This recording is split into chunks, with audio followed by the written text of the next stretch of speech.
two variations that I was allotted based on my prompt. So this is, wow, that was so cool. That was so cool. Now, he actually isn't like technically, you know, looking for parking just yet, but I love this already. Um, and I can go ahead and so let's see the story that was used. Okay.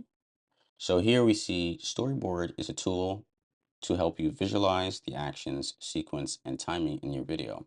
Use photos, videos, and text to describe each shot along a timeline before generating your final video.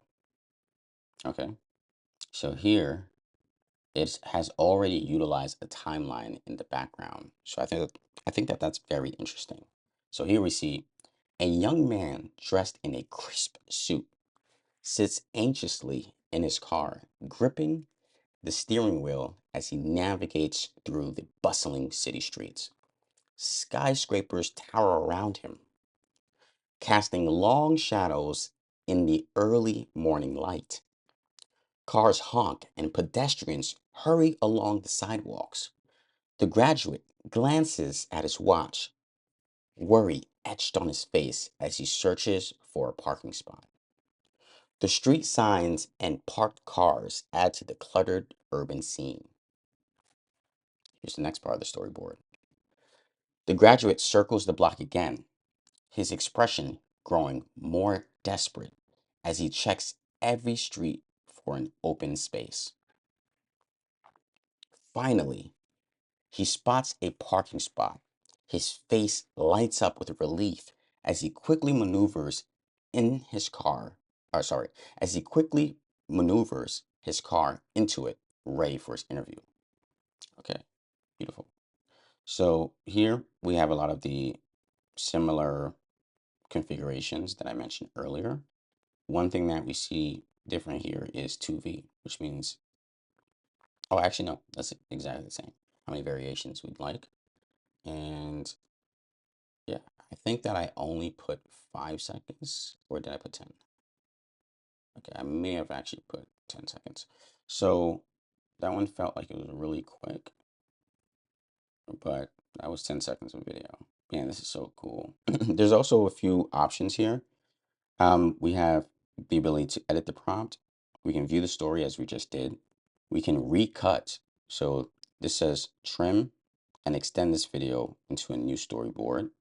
We can remix it, and then we can blend.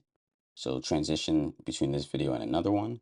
And then we can create a seamless loop of this video. Okay, now we have the download option. So you want to be on the regular screen to download. You guys probably want to check out the download, don't you? Okay, so if I were to play this video back, here's what we have. I guess this is supposed to be the OpenAI watermark.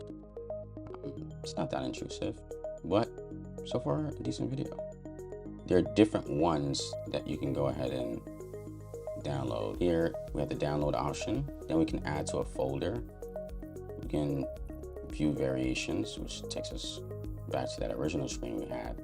But on this screen, you can't download, right? It'll just tell you to delete. So you want to head back to the individual ones or to that main screen. So this one I do want to download because I like this one.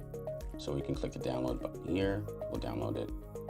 So now it tells me 900 credits left. So it also tells you how many credits you have left, what kind of plan you have, video tutorials, which is pretty cool.